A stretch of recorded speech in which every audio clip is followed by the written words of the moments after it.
SK progeny with more wisdom for my progeny. Today I wanted to talk to you about the mother teaching the children, especially the mother teaching young women how to be wives.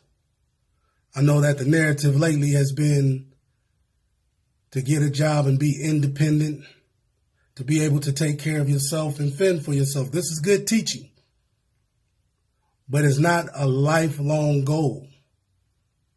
See, you can't replace a husband with money. You can't replace a man with a career. The mothers have to teach these young ladies how to be wives. And knowing that the mother is the first teacher of the child, we have to actually look at what is being taught to these children. A lot of young men are being destroyed by single mothers. A lot of young women do their best to raise these young men and to raise their children on their own. But this shouldn't be the common situation. They should have a ring before they have a child. If you're not teaching your daughter this, you're destroying their lives. You are the reason they fail. When Willie Lynch wrote his letters, in his letter, he said to break the nigger and she will in turn break her children and deliver them to you when they are ready for work. Well, we already know that 30% of the people incarcerated in America are men. African-American men make up 30% of the prison population. And when the statistics are done, most of these young men were raised by single mothers. They were from broken homes. They've never been taught to be a husband nor provide. Because part of the Willie Lynch letters was to break the man in a way that the woman would not see him as a form of protection. They said take the strongest, blackest, biggest slave, strip him naked in front of all the rest of the slaves, tar and feather him, then tie his limbs to horses and beat the horses until they rip his body apart. This will tell the woman that the black man has no ability to protect her from the white man. This mentality still rages on today, but in a different fashion. The black woman has no faith in the black man's, not all black women, but the majority of these young modern women, the one who refers to themselves as feminists and independent, see that they have no need for the black man. It is up to you mothers to teach these young girls that they need the black man. Black men know they need the black woman. This is the nucleus of the family, a black man and a black woman together. Not saying that interracial couples can't be a strong nucleus, but we need to stabilize our community. And the only way to do it is for our mothers, especially our new mothers, to teach their children correctly. So what I would ask my progeny to do is take a class, learn how to be a wife, then impart that to your children. Learn what the husband's roles are and impart that to your children. Because if you're broken, you ain't gonna do nothing but break your children, mentally and physically. Teach them to be independent financially, but they must be part of a family nucleus. This should be the goal. The end result should be your daughter being a beautiful wife of a man who provides, protects, who is willing to give his all for his family, even his life if need be. But no one wants to give their life for a ratchet 304 or a woman who says, I can take care of myself. I don't need you. But yet they get pregnant by this man and try to raise a child on their own. And if your daughter is out there giving up the skins raw, she has no respect. You have taught her no respect for her body. She has disregard for her own well-being. Men too, but more so the woman, because she can get pregnant.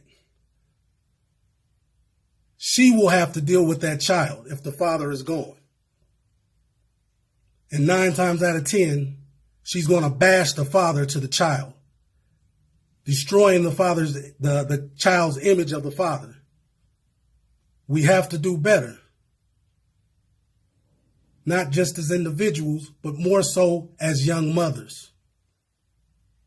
You, once again, are the first teacher of your child. And the best way to teach them is through your actions. Let them mimic you. If you're a good wife and a good mother, and you do the things you are supposed to do, they will see that. And they will imitate it. And then they may have a strong chance at keeping their family together. And any woman who gets married or any man who gets married and says, oh, I want a happy life, you're fooling yourself. One of the things Brother Hamza Yusuf said is that depression comes from expectations meeting reality. They expect this Hollywood, this fictitious picture of relationships to come to pass, and it never does. Then they divorce and now they're depressed on antidepressants and other kind of drugs like Prozac because they had a fictitious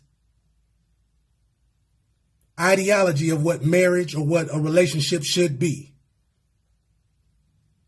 In reality, there's going to be problems. There's going to be ups. There's going to be downs. There's going to be highs and lows, emotionally, physically, and financially. But you press through it. You make it work. Don't get caught up in Hollywood's image of marriage. That's not reality. And when your reality hits, then all of a sudden you feel like, I need something more. I need more excitement. I need. The I should be my family needs. What is good for my family nucleus? Is it good that I cuss my man out in front of the kids? Nah, it ain't. Is it good that I belittle my husband because he was taught by Islam to be a lamb in the house and a lion in the street? A lot of men, the ones you call alpha males, have that backwards. They are lions in their home and they are lambs out there amongst men. So when they call the dude who's actually trying to be good to his wife, calls her beautiful, rubs her feet, this ain't the norm. He does that because he loves this woman. He wants her to be comfortable also. But then he is called a simp or a wimp or a weak man because he wants his woman to be happy also. And you women beat him up verbally because he wants to treat you right. But then the dude that dogs you out, leaves your children, doesn't take care of them, you fall in love with him and he don't even want you. This is backwards. The dude who's trying to be nice to you and telling you that you're beautiful, he would more than likely die for you if someone broke in the house. The dude who you fall in love with will be like, that ain't my B. F that 304. That's who y'all love. But you expect that you can change him like some men think they can change a 304 into a housewife. It doesn't happen. It's not even possible. Please just be more vigilant with what you teach, what you do in front of your children. And if you parents, especially you women, because women get irate a lot of times when they argue, take that in the room. Yeah, they may hear it through the door, but they don't see what's going on. And if you guys know that you're going to be yelling in this argument, get in the car, go to the store. Go yell at each other at the park. When you come home, have a united front. Let them see a happy family nucleus.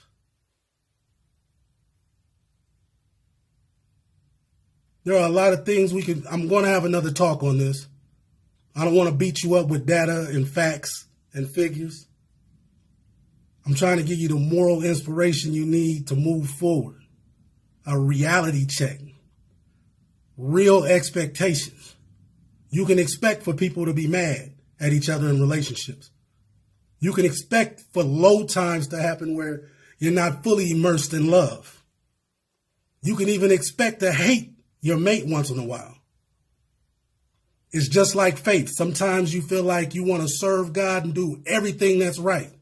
Then a few months later, you don't have that feeling. That doesn't mean you don't believe in God or you don't want to serve him anymore. You just don't have that boastful feeling anymore. But it'll come back if you nurture it. Just like love. Sometimes you'll be immersed in love.